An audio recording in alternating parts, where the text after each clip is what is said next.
My name is Mayara. I'm from the website called Big Rock and Roll, and we are from Brazil. But we talk about festivals, about shows, about new albums, releases, and bands in general. Thank you for the opportunity to talk with us. Yes, thank you for having me. My name's Ben Hutcherson. I am the lead guitarist and I don't know, co-vocalist, heavy vocalist, however you ever want to think of it, from the Denver, Colorado-based doomed heavy metal band Khemmis. And talking about the band and talking about the album that will come in June, right? First of all, my first question is, this is your first self-titled album. So why did this feel like the right moment to name this record? Well, it was good enough for Metallica, so we thought it was probably good enough for us. In all honesty, I mean, we had kicked around a lot of different ideas about what the album could be called. At one point, we had a full page of ideas, most of them one word. That tends to be the way we do it. But we thought, oh, well, maybe we could do 2 words, 3 words, a small phrase. And nothing was really landing. And I guess apparently I was the one that proposed self-titling. I thought it was one of the other guys, but everyone else swears it was me. So I'll take credit for it. But it was the kind of thing that it wasn't like, I said, what if we called it Khemmis? And we all went, oh, yeah, 100%. That's it. So much as I said, we could self-title it. And we all had the same reaction of like, huh, because we'd never thought about it. It just, I don't really know why we hadn't thought about it. It seems like a totally reasonable thing to do. Lots of bands have done it, but we just had never really thought about doing it. And I think part of it is that when you self-title an album, you are staking out a claim about this is the definitive experience of this band. And you want to make sure you get that one right. You don't want to take a swing at that and then realize, oh, maybe we should have used that on a different album. But the more we thought about it, the more we talked about it, the more we realized that it was the perfect encapsulation of what this record is. It is, the most completely distilled version of what we do. It is us operating at our highest level, and it is us, realizing the potential of our sound more fully than ever before. And if ever there was an album where we were going to say, this is where you start with our band, if you want to know what we're all about, grab this album, then it's this one. And when I read about the album at the releases, it's always saying that this album comes more from joy than from suffering. So what changed inside the band? Well, that's a great question. I mean, Deceiver was an album born of suffering. Truthfully, all our albums have kind of been that. Our albums have always been very personal. The lyrics have always been very personal. And so it's funny that people would look at the album covers and say, oh, they must be singing about wizards and dragons all the time. We have always been singing about being sad. just 4 sad men. But Deceiver was a really hard album to make because it was coming out of the darkest stuff that we'd been through individually, collectively, obviously coming out of the lockdown stage of the pandemic, everything in our lives changing. And it took a lot out of us in a good way. It's a very therapeutic record. When you listen to that album, you are hearing 3 guys decide to keep living and keep creating art together. That's what that is the soundtrack to. But we're not in that same place now. What we need from the music that we engage with is something different. I don't need help being depressed. I have depression, so I don't need depressing music. Doesn't mean I don't listen to some of it, but like what I find myself craving is the kind of heavy metal that makes me feel joy.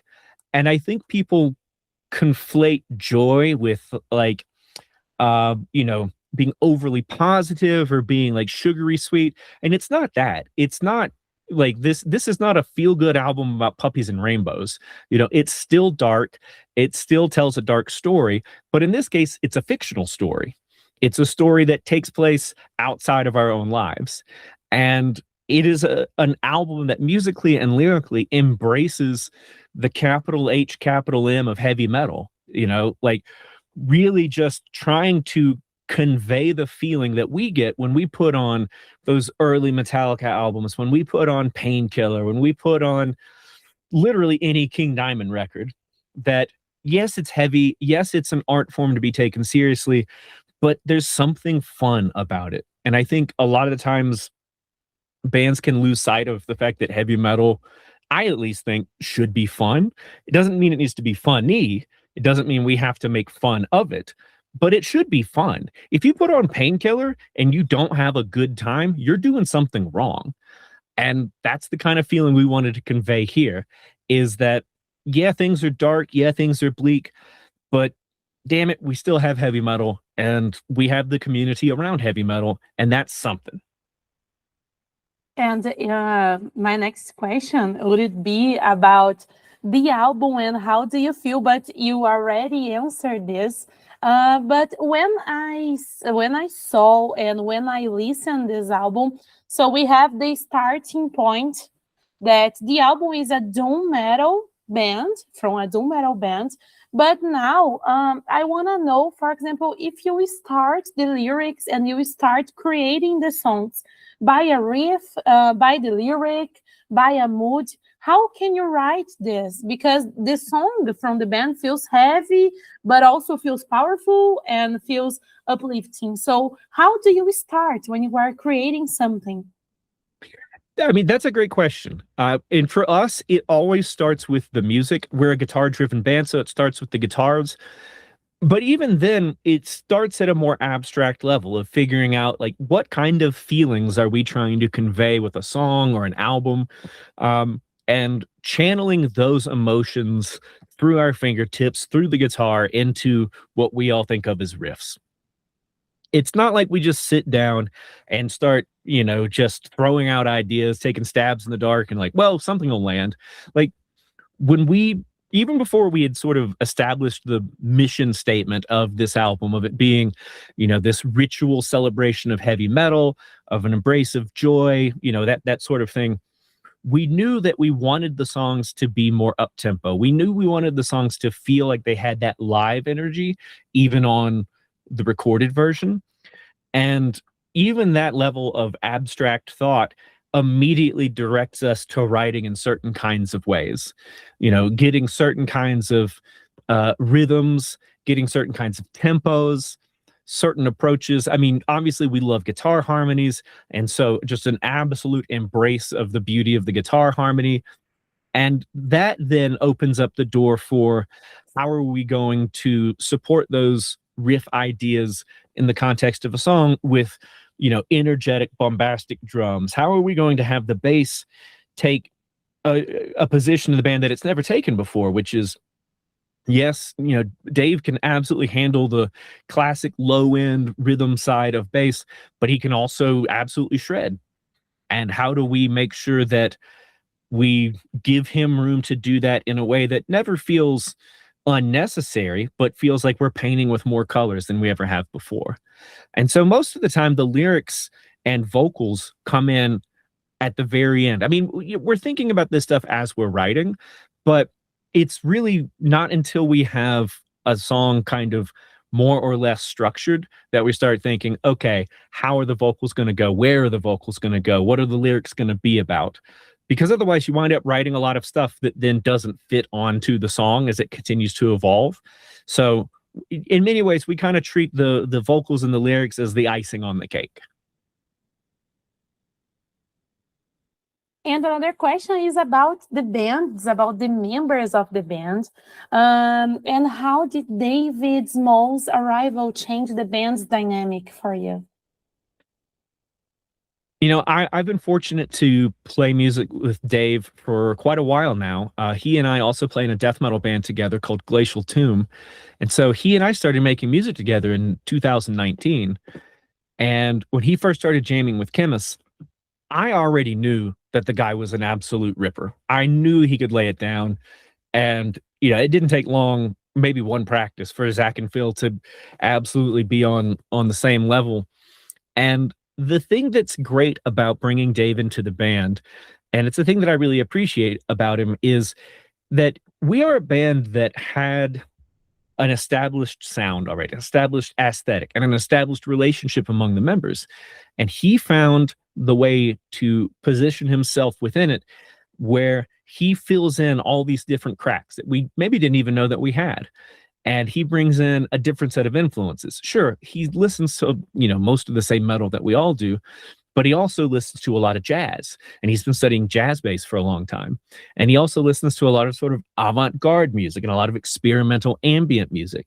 And so hearing ways in which the bass could fill out the sound in terms of the sort of frequency spectrum, but also in terms of composition, of taking what might otherwise be a headbanging riff part, and now it's got this moving kind of lead bass line underneath, which gives it this very different kind of storytelling feel. These are ideas that we wouldn't have had because none of us are bass players, and Dave is a phenomenal bass player. So he hears things in their entirety and knows when he can really ramp it up and get crazy, and when it's just he's going to lock in with Zach and they're going to keep that low end rhythm while Phil and I are doing our thing. And it's just a wonderful fit like a glove. And when we see about the band, you mentioned bands like Merciful Fate, Iron Maiden, and At the Gates. And what did you learn from them? I mean, all of our influences at this point are, let me back up. We all obviously have our individual influences that are going to be a little bit different from everyone else. Phil's really into like weirdo 70s rock. Zach's really into like super occult underground black and death metal. I'm into a different sort of subset of death and black metal. Dave, again, a lot of the same stuff, but also a lot more ambient electronic kind of stuff. So when you think about our collective influences, your classic metal bands, but also again, like At the Gates, I mean, hell, Morbid Angel, an influence on some level. It's not like they're necessarily that we've got riffs where we go, yes, that's the Merciful Fate riff. Yes, that's the Metallica riff. But it's about conveying particular kinds of emotion. It's about conveying certain kinds of storytelling. And it's about writing good songs. There are lots of bands that have cool riffs. We all like to talk about riffs, but the legendary bands know how to write a song. They know how to write a chorus that gets stuck in your head. They know how to introduce subtle changes from one verse to another. They know how to take a bridge, change the key, modulate the vocal lines, and really just make it something that stands out to you. Like, that's the kind of stuff that we have really taken from those influences is, yes, the riffs matter, but the riffs only matter if the song kicks ass and gets stuck in your head. Otherwise, you've just got a bunch of cool riffs, and there's lots of people that are already doing that. And talking about doom metal is often seen as dark and slow. Do you feel that you are expanding what people say about it? Yeah, I mean, like, there's certainly going to be people that say we're not a doom band or we used to be a doom band.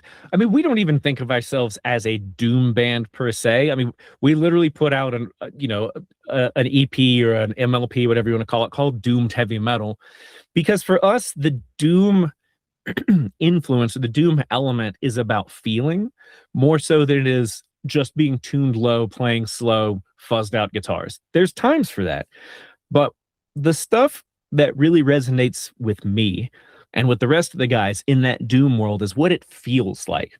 When you listen to a band like Yob, or you listen to a band like Warning, or you listen to a band like Crowbar or Paradise Lost or Electric Wizard, it's not just about the guitar tones. It's not just about the lyrics. It's about the feeling. What does it feel like to experience those bands? And my friend Ethan McCarthy from Primitive Man once said, and I'm bad at direct quotes, so I'll probably butcher this, but he said, and I'm paraphrasing here, doom metal is a grown person's game. And I like that idea because essentially saying that for the most part, the most compelling doom or doom adjacent music comes from people who have lived through a lot of stuff and have stories to tell and are willing to invest themselves emotionally in those stories.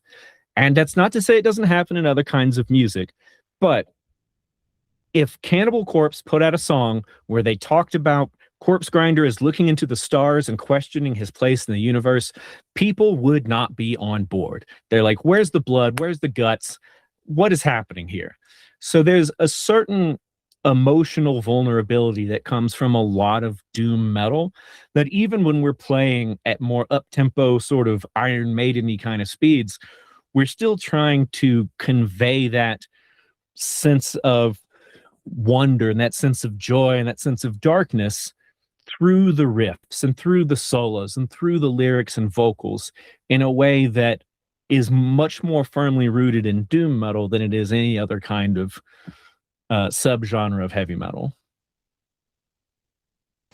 And now talking about what fans can expect, because the new album is coming in June, but what about the tour? What they can expect from this new tour because of the new album?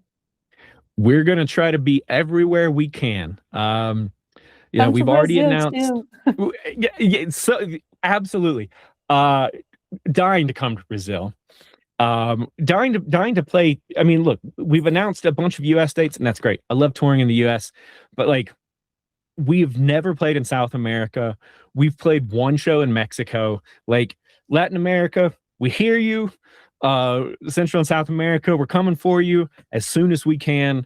Believe me, we're dying to do it. So, it won't be this year, but next year we're going to do everything we can to get down there. And everywhere else too. We just announced a bunch of European dates and people are like, well, you're coming here, but why not here? We only have so many days in the year. If we're not coming to your town this year, we'll be there next year. We'll do our best to be everywhere. And which new song are you most excited to play live? Can you say the name?